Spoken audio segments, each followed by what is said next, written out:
Welcome into the WarChant.com post-game podcast. Ryan Kelly and Gene Williams here for you from the third floor of Ben Hill Griffin Stadium.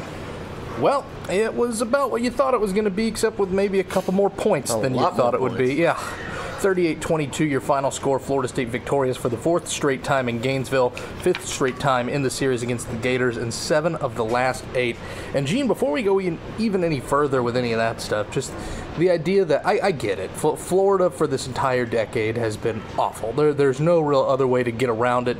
There's no other way to say that a program with as much money as Florida has should not look like this for almost a decade now. But the level of dominance that Florida State's asserted, even in a year where we don't even know if they're going to a bowl game yet, is something to be said.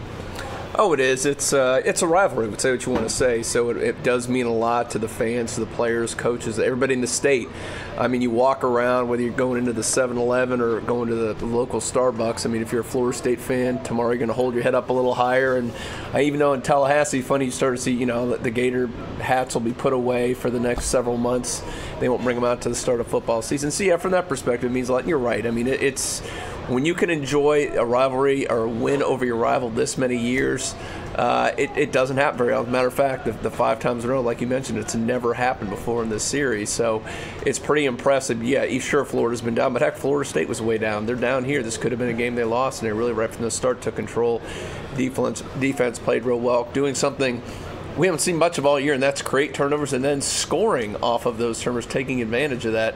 I know, let's talk a little about that, Ryan, but I mean, when I like to jump, if you're in the media, they give you these stat books, and I always jump right to that first page with all the stats, and the one I looked at that just jumped out at me, Ryan, is 28 points off of turnovers. And I need to look this up. I don't know if they've had 28 points off of turnovers the entire season, and they had it in one game. What's the idea that, they always say it when you go into a rivalry game, and we said it a lot on Wake Up and everything we wrote and put on videos and put out. Running the ball, turnovers. That is how rivalry games are won and lost. And Florida State comes out, they get those 4 turnovers. Of course, Felipe Franks does a couple picks. The scoop and score that opens up the scoring at the beginning of the game that Jacob Pugh takes to the house. We can talk about offense and defense all we want in this game, but at the end of the day, you win this game because you keep the ball out of Florida's hands, and Florida gives it to you 4 times. I mean, we can talk about anything else we want in this game, but at the end of the day, that game was won and lost with 28 points off turnovers, and even then, 21 probably more than likely seals the deal, and you still have that kind of, I guess you could say, garbage time drive at the end from Florida. It's probably not in doubt. You're probably not worried about anything. That's how you won this game. Yeah, there's no doubt. It's one of the things. You throw everything out. If one team has a lot more turnovers than the other, then there's in a game like this with limited what they can do on offense, it means a whole lot because neither team really ran that effective. Both teams were just under 100 yards. They really weren't able to set the tone running the football. I thought Florida State would be able to run a little better, but I mean, Florida's not completely stupid. I mean, they put a lot of guys in the box. They realized that they'd rather have the freshman beach, and he did a couple times. I mean, some real nice throws there. But my most impressive one, not the first one so much, when Florida got a little bit of momentum, cut that lead down to 10 or 11. I guess it was 11 with a missed extra point. And that tough throw to Ermon Lane, that was a beautifully thrown ball that was laid right in there. And that you could tell Florida was getting momentum, and that took the wind out of their sails when FSU was able to go in there and score. That really kind of turned the tide from then, and FSU rolled on the rest of the way. And other than that, you said that meaningless score at the end for Florida. So really impressive. The other guy I got to throw my hat out to. What's the other thing we said? Special teams. No big special teams screw up, as a matter of fact. How about our boy Logan Tyler, 47 point. He outpunts Florida's All-American kicker. The 47.7 average. And that's even after kicking a 29-yarder, and when he's forced to punt it around the 40, the 45, somewhere in that part. So yeah. I mean, it's a really impressive day. And on top of all that, I was a little surprised. Were you a little surprised, Gene? Because it had to be by design, because we all know Logan Tyler's always got the leg to boom it out of the end zone. Yeah. Were you a little surprised, considering you thought if Florida's going to generate some points, it might have to be with some special teams, with some returns, with something like that? Were you a little surprised to see Florida State continually kicking it around the goal line and dare Florida to kind of take that out? Yeah, that's something, if we wouldn't gotten on so much, that's something I thought about asking Jimbo Fisher during the press conference, but, we got so much into the coaching stuff, and there were so many things to talk about that it just didn't come up. But Yeah, I mean, obviously, I think he has a lot of confidence in the kick coverage team. Maybe they don't think Florida's got a dynamic guy that can really hurt you. But again, like you said, I think it's a good point. All things being equal, if you could stay even in special teams, you're pretty happy about it. So you're running the risk a little bit there. But they pinned Florida down a couple times. It worked out to their benefit a couple times. A couple times they got some penalties. It didn't work out so well for them. And a lot of strange stuff going on, too, with a lot of penalties on both sides. It's funny, they up in the press box when I guess Dontavius Jackson was ejected for having his second personal foul. We sure it was Dontavius Jackson? It was a number 5. Because Ira said he didn't see, because when they called, here's the thing, in the press box, they said Ermon Lane had been ejected for his second penalty. Obviously, he wasn't. He was on the sideline and then made that catch later on. And Ira said he looked on. Ira was always good with the binoculars, always looking at FSU's sideline. He said he did not. After that, he did not see Dontavius on the sideline. So unless he was hiding somewhere, he maybe was the one that was ejected from the game. Maybe. Okay. we're still we'll have to go on the play-by-play. Maybe it'll be in there. We're still working to confirm that. Stick with the website. We'll have. So I don't know. Is he going to be then suspended for the first? We'll have to check that out because I mean that was second half. Then if that happened, then does that carry over to the second? I don't know. I know you do. I don't know. I know targeting does, but I think unsportsmanlike you just sit out the rest. I don't think you get a full. We'll get clarified for him, War Champ, but I haven't seen that before, how that comes into play. By the way, it got lost in translation. I tried to ask Jimbo Fisher a little bit about Jacques Patrick. I think he thought I said James Blackman. It was pretty loud in that press room. Yeah. Jacques Patrick, when you needed plays the most, he only ends up with a net of 67 yards, but he has 4.5 yards a rush. He gets the rock 15 times. And anytime it seemed like you needed something big on the ground, he gave it to you, including after Matthew Thomas is called down on that 1 yard line. It's 3rd and 14, I want to say. Mm-hmm. Florida State really has a chance to put that game away, but Florida still has a little bit of momentum because of that score doesn't happen. The crowd gets a little involved. He gets you just enough for that first down. It sets up the touchdown that really slams the door and completely ends this game for you.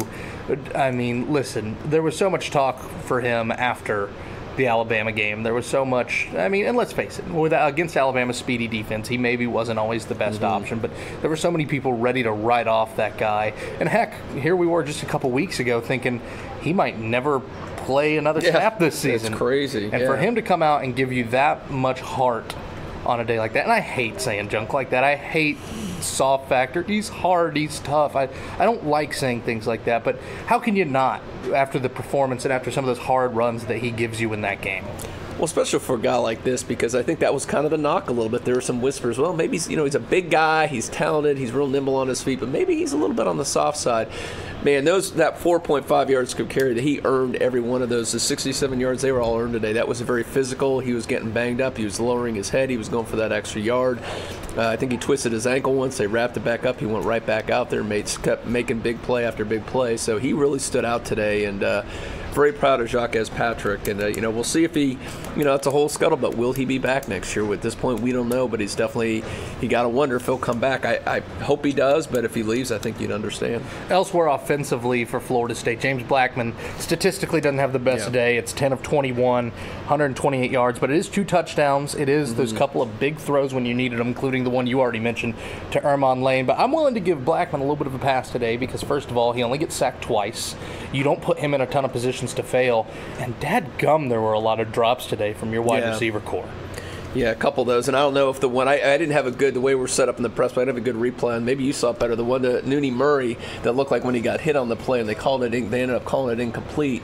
That looked like a catch to me, but I don't know if you had a better angle on that. It looked like a catch to me from where we were, but you end up getting the roughing the passer right after that ball went live. That's true. So yeah, I didn't. Yeah, definitely. He stood in there, and even the interception, I'm not so sure how much of that was his fault. Kind of bounced up in the air odd, and someone got it. So yeah, when you're doing a 2-for-1 against what is a pretty good defense in Florida, really good ball hawking secondary. That was the concern, I think, going into, does he have 2 or 3 interceptions that really hurt you a lot? For the most part, he made relatively safe throws. I think he made better decisions in this game. You can still see, sometimes you see a guy open here, and he doesn't, make the right check down, doesn't make the right read on those situations, but he's not making as many of the bonehead mistakes that are indicative of a true freshman quarterback. You're starting to say, he's starting to look maybe more like a sophomore quarterback at this point. So definitely showing some maturity, and obviously this will be a big win for him and give him a lot of confidence too. And he did this a few weeks ago at Clemson.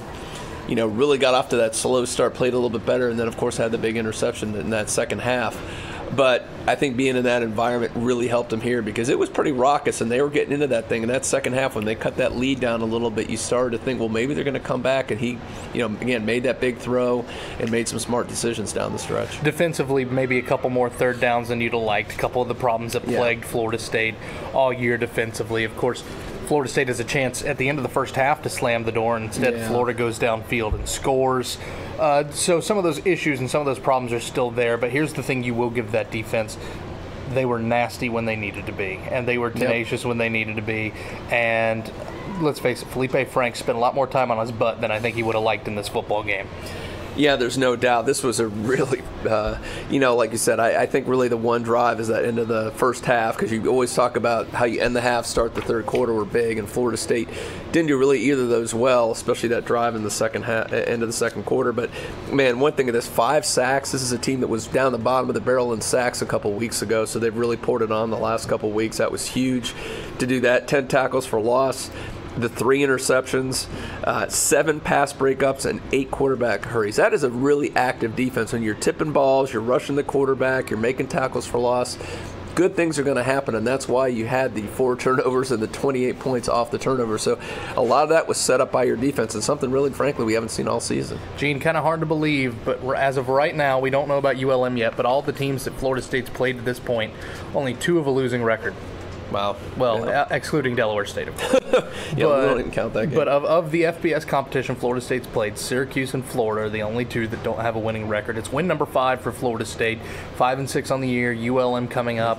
And you avoid the disaster scenario of rescheduling ULM. I was curious, just a very bad part of me, a very dark side of me was curious what that attendance would have been like. But we're all happy that Florida State gets the win. We won't have to find that out. I'm sure there'll be, may not be the greatest attendance just because it's odd rescheduling that. I know some people made plans, but I think the fact that will get you bowl eligible and potentially in a lot of buzz about the Tax Slayer Bowl right now, so potentially get you in that against the SEC. And again, kind of like last season, I'm a little different. We went a little bit further down the rabbit hole this year than last year, but still, you can end up the season on a really high note going into the offseason. Was it a pretty one to watch? I would not say so. Was it a little too long, especially because Randy Shannon wouldn't stop passing the freaking ball, and after it's 38-16, the game's thinking over. What's the matter with you? But all right, I'll take a deep breath, and we'll. He's going to enjoy his last game as a head coach, I guess, ever probably. I'll vent a little bit more about that on Monday. But was it pretty? No, but not by any stretch of the imagination. But I'd imagine if you're a Florida State fan right now, you're just happy to get this win over Florida. Of course, 14-2 over in-state rivals Miami and Florida is head coach Jimbo Fisher, and of course that drama is going to continue. We're sure about that. Oh yeah, he got a little squirrely there during the press conference. And I'm just curious. You always want to kind of read between the lines. What's he saying? What he doesn't say. And I don't know how much you can really take from that. But it's interesting. He wasn't maybe as strong denying or coming out. I love Florida State. I'm going to be at Florida State. He's kind of said that before. Here he just flat out, I'm not talking about jobs. That's it, and kind of bantered with the media back and forth a little bit. I don't know if it was quite as strong as some of this when the questions were asked last year, the year before at LSU. Now, again, I could be just reading too much into that, but I know Ira's going to have a story up on that. Probably is already up right now on warchant.com if you want to check that out. With also, we have the clips of Jimbo when he's addressing those questions about his future at Florida State. There's plenty more stuff to get to, so of course stick with us all throughout the weekend at warchant.com. Wake Up Warchant back with you on Monday for a couple more expanded thoughts into this game, and of course ULM coming up as well, and conference championships, by the way, and an interesting looking scenario for the college football playoff, to say the least. But for now, my thanks to Gene, my thanks to you guys for listening. Good night from the Swamp.